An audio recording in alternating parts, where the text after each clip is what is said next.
Welcome back, everybody, to a new episode in Minecraft. It's been a while. It's been a while since we played Minecraft. It's been a while since I made a video.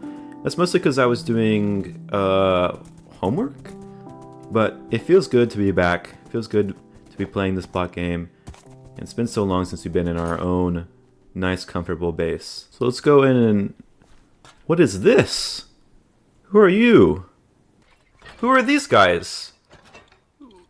They took over my base. What's going on? There's so many of them. What are they? Are they friendly? Can I interact with them? What's going on? I seem to really like these chests. But whatever they are, they certainly can't be in my house. This is my base. It's not theirs.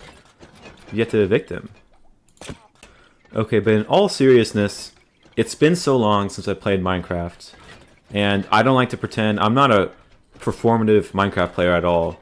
I'm a real Minecraft player. I'm an OG.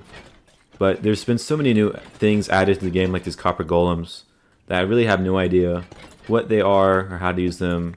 There's also the Spring to Life update, the Happy Gas. There's so many things. They're just out there waiting to be explored. And that's exactly what we're going to do in today's episode. We're going to go look through all the new updates, make sure that we have everything set up for each new item. And who knows, maybe we'll give these guys their very own home. So the reason behind my extended hiatus is because not only have I been playing a lot of other video games, but I've also been playing with a new computer. And when I got this new computer, I didn't migrate any of the files over from the old computer. And because of this, I didn't have the actual Minecraft worlds. So when I went off to school without my old computer, I pretty much was unable to play anything or work on this world at all. So no, I didn't die and lose my world. That's why I haven't been uploading. But I haven't really been doing much of anything. The last thing I did was actually get netherite tools, which we have now. So I've gone ahead and gathered up all the new plant-related blocks that they added into the game all the way back in the Spring to Life update so many months ago. And it's so cool seeing them in person because they're just so unique, so awesome, and it's just not the same through video. So we have the wildflowers, which you just get by bonemealing them. We have the firefly bush, which is super cool, and it spreads just like lichen when you bonemeal them. You have the bush and the dry grass, which is very much the same. You have the cactus flower, which is so complicated that we're not going to be dealing with it today. And we have the leaf litter, which you just get by smelting leaves in a furnace. It's just leaves, and there's so many in an average forest that we're just not going to be able to farm them. We just don't have to farm them. So of these remaining 5, I really like them a lot, especially the firefly bush, especially the regular bush. And to make sure that we have ample amounts of them for future projects, today we're going to be building mini farms for each of them. And we're not just going to be building the farms, as usual, we're going to be building an entire building around each of them. And so with that, let's just get into the resource grinding.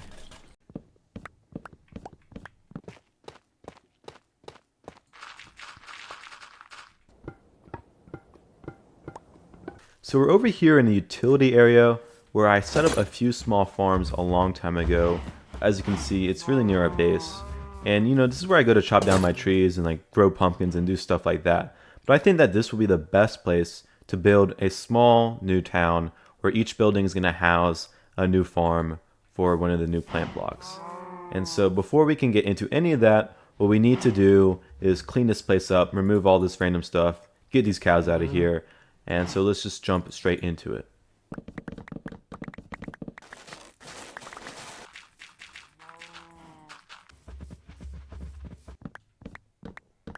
So now that everything's out of our way, we can finally begin with the building themselves. So we're going to start on the first one over here, which is going to be pretty small, and we've already gathered up most of the materials that we'll need to build it. So to use it, we're going to be building with a lot of tuff, a lot of oak, and a lot of birch, granite, and mud. And I'll get back to you guys after I finish it.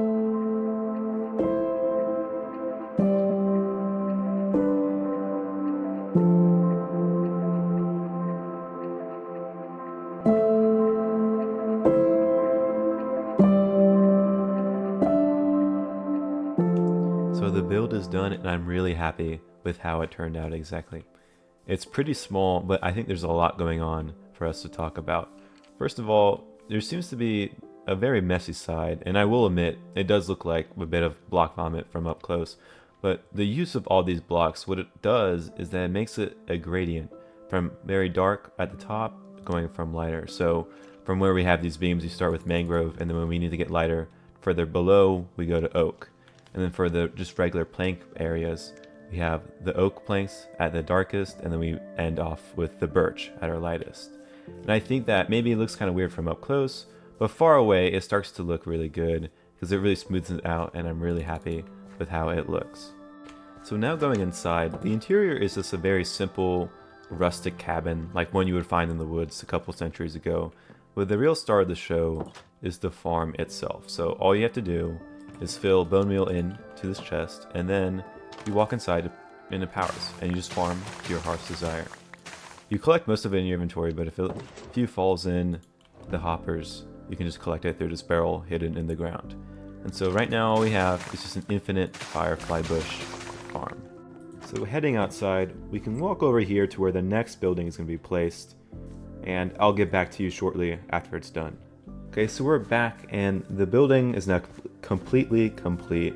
And as you can tell, if you look closely, it is the exact same layout and exact same design as the previous building, but all the colors and all the blocks are switched out. So instead of having oak, we have now a gradient from netherrack to mangrove, and instead of oak planks, we have a gradient from sandstone to these bone blocks.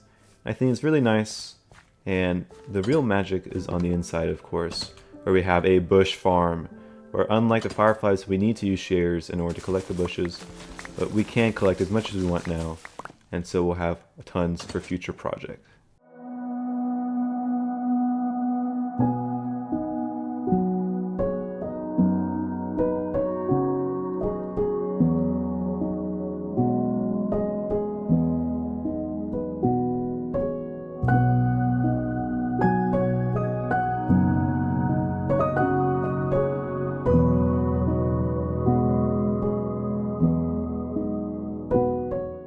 So we just got finished with a lot of work, where we not only built up this new orange house over here, which we'll take a look at in a second, we also built up a lot of the surrounding foliage, and it's looking quite amazing, where we have these massive palm trees, custom made.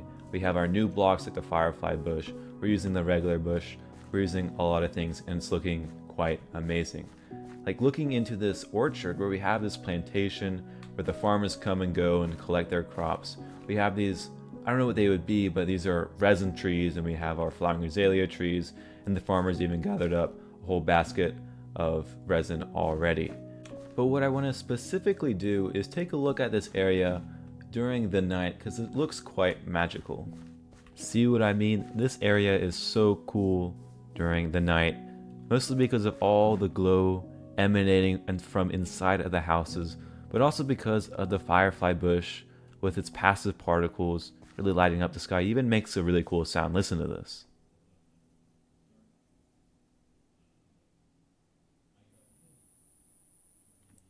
Isn't that just amazing? But now going into the house here, you can see it has a fairly plain interior. In this back room, it's kind of a bedroom with a clock on a shelf, which is pretty cool. But again, the farm is where it's at, where we have a dry grass farm, which works exactly the same as every other farm, but now we just get dry grass, which is awesome. And even though we've done so much work in this town already, there is fortunately still so much left to do. So to finish off today's episode, what we'll be doing is completing this town center area. And the way we'll be doing that is by building a big farm. And what you may be asking is, why do we need such a big farm? Nothing in a Spring to Life update needs something so big. Well, what we'll be doing is looking outside of the Spring to Life update and looking back into our tree farms. And so previously, we built out farms for both crimson stems and warp stems. And last episode, what we did is built out a cherry log farm. But what these have in common is that these are very annoying trees to chop down, especially warp trees. And so by building farms, it'll be so much easier to gather them up so that we can use them all the time. But another tree that's super annoying that we have not gotten to yet is, of course, mangrove trees, which are awful. They're awful. They're no good. But yet, as you can see from this house over here, Mangrove is a wonderful block to be building with. And so, in order to make it so much easier for us to be able to use them, we're going to be building a farm right here, right now.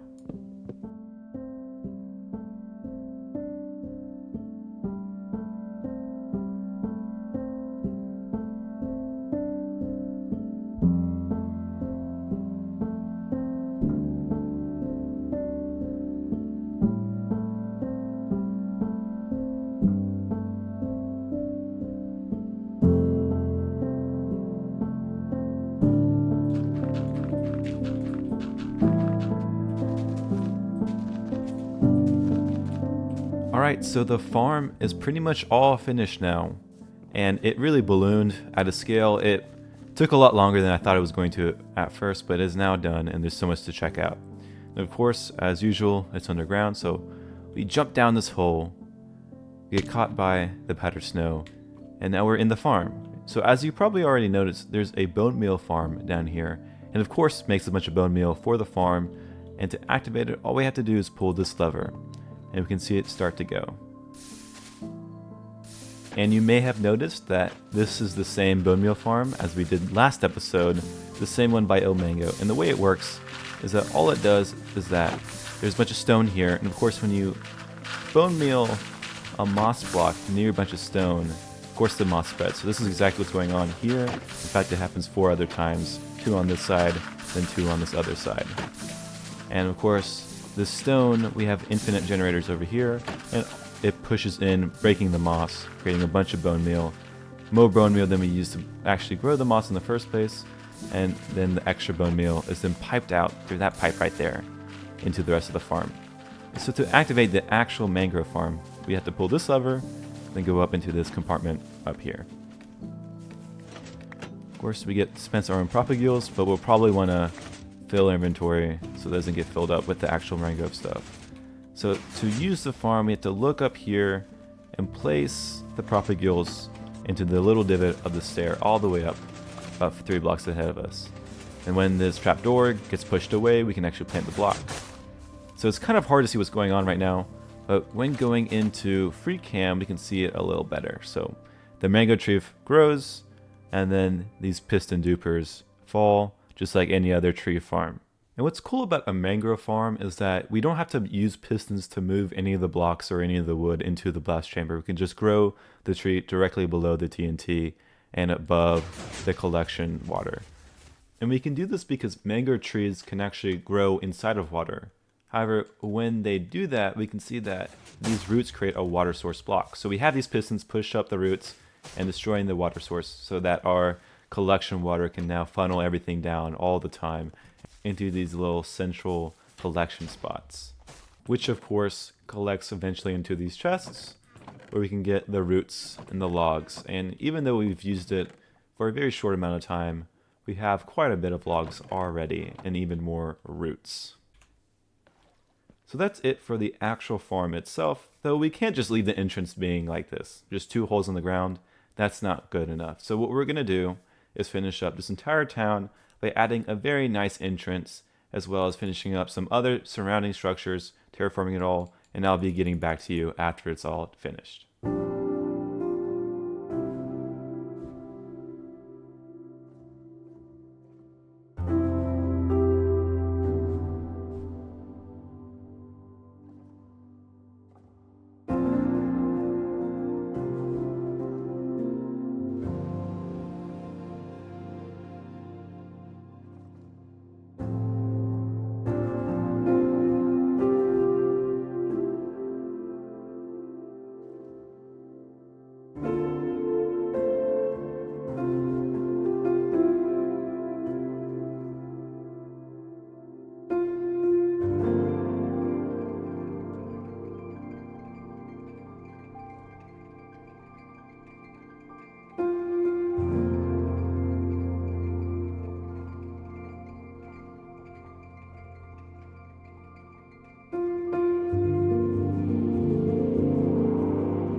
So, just to add a bit of context, this video has taken so long that all of these copper golems and all of their chests have oxidized.